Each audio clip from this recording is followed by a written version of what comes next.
Once you have set up a lighting scene that you like, you can record that into a cue.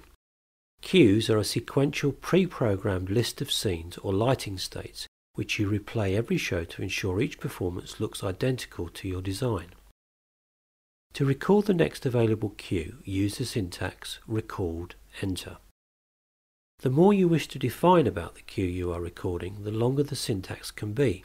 For example, record Q4 enter allows you to specify which cue to record. You can give each cue an individual name to help you define between them. Use the syntax record Q5 name and then type a description using an external USB keyboard or via the monitor displays. To confirm the name, press enter or click OK.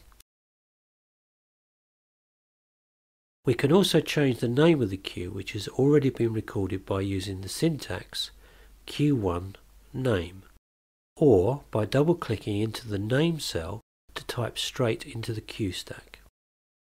To go through and view the cues you have created, simply press the Go button, which is labelled with the forward-facing play symbol. Currently, all these cues are using the default fade time, which is 3 seconds. To change this, we use the syntax Q1 time 5 enter. You can see that the fade up and the fade down time have both been changed to 5 seconds. To give the cue a split fade time, use the syntax Q2 time 5/10 enter, where 5 is the fade up time and 10 is the fade down time. To update just the down time, type Q2 time/4 enter. By not specifying an up time, the console doesn't change the up fade. The same can be applied to the up time by not specifying the down time. We can specify these times whilst recording a new cue by adding this to the previous syntax. Record Q6 time 0/1.30.0 enter. We'll create a Q6 with a 0 or a snap up and a 1.5 minute fade down. We can change the time straight into the cue stack window too, either by selecting the cell and using the plus and minus keys, or by double clicking into a cell, typing the fade time we want and pressing enter to confirm. If you want to add a delay to either the up or down fades so they start at different times, we use the syntax Q1 time delay /5 enter, which puts a delay of 5 seconds on the down time. We can see this happening when we play back the cue. There may be situations where you need to add an additional cue between two previous cues. To do this, we record a point cue. So record cue 4.5 enter inserts a cue between cues 4 and 5.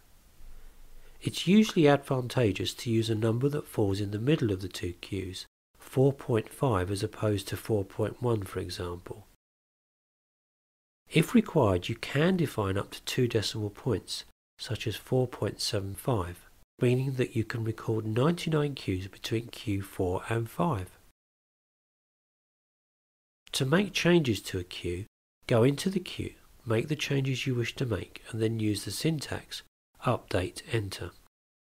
If you wish to update a cue you're not currently in, you can define the cue by using the syntax update Q1 enter. It's possible to update several cues together by using the AND or through commands. For example, update Q1 and Q5 enter, or update Q1 through Q5 enter. To delete a cue, use the syntax delete Q1 enter. The console will ask you to confirm this action. With any options such as this, you can use the syntax keys above the keypad to make your selection, or use the left and right arrows to select yes and press enter. In the same way as update, we can use and or through to delete multiple queues at the same time. If you have several point queues or have deleted queues which have created gaps, you can clean up your queue stack by renumbering all the queues. Go into Stack Setup, choose Renumber, set a start number and the increment you wish to use, and select OK. You will see all your queues renumber themselves. Also in this window you can enable Blank Queue. This creates a blank queue at the beginning of your queue stack and acts as Q0, another quick method to create a blackout.